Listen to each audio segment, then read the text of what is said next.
Hey guys, আসসালামু আলাইকুম, welcome back to my channel. তো গাইস, আমরা যখন কোনো ধরনের ভিডিও আপলোড করি বা কোনো কন্টেন্ট বা কোনো বিষয়ে যদি ভিডিও আপলোড করি, সেখানে আমাদের চ্যানেলের যে ভিডিওটা বা আমাদের যে ভিডিওটা সেটা প্রথম দিকে এখানে যায় না। আমরা যে ছোটো কন্টেন্ট ক্রিয়েটরের কথা বলতে, ঠিক আছে, যারা ছোটো কন্টেন্ট ক্রিয়েটর রয়েছেন তাদের চ্যানেলে ভিডিওটা সর্বপ্রথম র্যাঙ্কে যায় না কেন?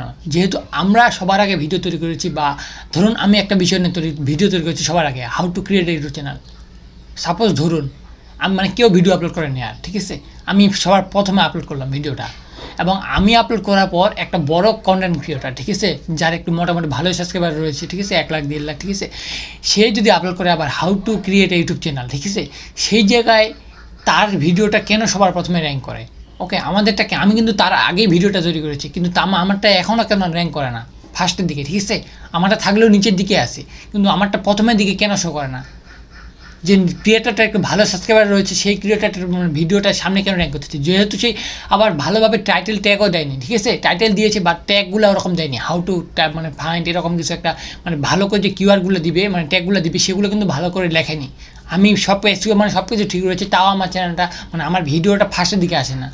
তো এটা একটা বড় ধরনের প্রবলেম। ওকে, তো এইটা কেন হয় এবং আমাদের কী প্রবলেম, আমাদের কী উন্নতি করার প্রয়োজন, ঠিক আছে, তো আজকে ভিডিওতে এই নিয়ে বিষয়ে কথা বলবো। ওকে, তো আমরা যখন কোনো একটা বিষয়ে ভিডিও তৈরি করি তখন দেখবেন যে আমাদের যে ভিউয়ার্সগুলো রয়েছে, অনেক ভিউয়ার্স দেখবেন ভিডিওটা শুধু ক্লিক করলো, আমাদের তো চিনে না ভালো করে, আমাদের জানে না বা আমাদের চিনে না, ঠিক আছে, নতুন ভিউয়ার হিসেবে, ঠিক আছে, নতুন ভিডিও হিসাবে, আমাদের তো কোনো চিনাই নেই, ঠিক আছে, আমরা যেহেতু নতুন কারণ ক্রিয়েটার, তো আমাকে তো সে চিনে না, সে আমার ভিডিওটা সম্পূর্ণ দেখলো না, ঠিক আছে, অল্প দেখলে অল্প দেখলো, অল্প দেখে চলে গেল, ঠিক আছে, অন্য কোনো জায়গায় চলে গেল। এই জায়গায় আমি যে ওই ভিউয়ার্সটা রয়েছে সেটাকে আমি এঙ্গেজ করাতে পারলাম না, ঠিক আছে, আমার ভিডিওর মধ্যে বেশিক্ষণ রাখতে পারলাম না।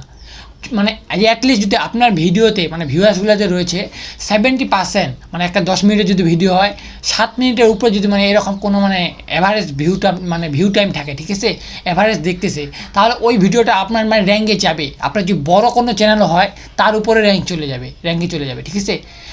সর্বনিম্ন যদি হয় আপনার চ্যানেলে 10 মিনিট একটা যদি ভিডিও হয়, অ্যাটলিস্ট 30%, ঠিক আছে, 30 থেকে 35% রাখতেই লাগবে আপনাকে, এঙ্গেজ করাতে লাগবে ওই ভিউয়ার্সটা, তাহলে মোটামুটি আপনার একটা সাধারণ ভাইরাল হওয়ার চান্স রয়েছে। আর যদি ভিডিওটা শুধু ক্লিক করলো এবং ব্যাক করে দিল, এরকম করে আপনার ওই ভিডিওটা আরও ডাউন হয়ে যাবে, যেটা উঠা সম্ভাবনা ছিল ওইটাও ডাউন হয়ে যাবে।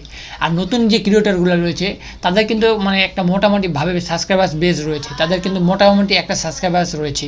তো তাদের যে সাবস্ক্রাইবার্সগুলো রয়েছে, অনেক সাবস্ক্রাইবার দেখবেন সার্চ করবে, তারা তো ওকে চিনে, ওই সাবস্ক্রাইবার্সকে, ওই ব্যক্তিকে, ঠিক আছে, তারা তার ভিডিওটাতে ক্লিক করবে এবং একটা ভালো টাইম এঙ্গেজ পাবে, ঠিক আছে, সেই কন্টেন্ট ক্রিয়েটর বা সেই ইউটিউবার, ঠিক আছে, তার ভিডিওতে একটা ভালো সময় থাকবে। তো এইটাই হচ্ছে নতুন বড় কোনো ইউটিউবারের বিশেষ সুবিধা, যে তাদেরকে অডিয়েন্স রয়েছে, এই অডিয়েন্সগুলো তাদের ভিডিওটাতে ক্লিক করলে অল্প সময় ছেড়ে চলে যায় না, তাদের থাকে আর কি, তাদের ভিডিওটাতে একটু অ্যাটলিস্ট হলেও 30%-এর উপরে ভিডিওটা দেখে।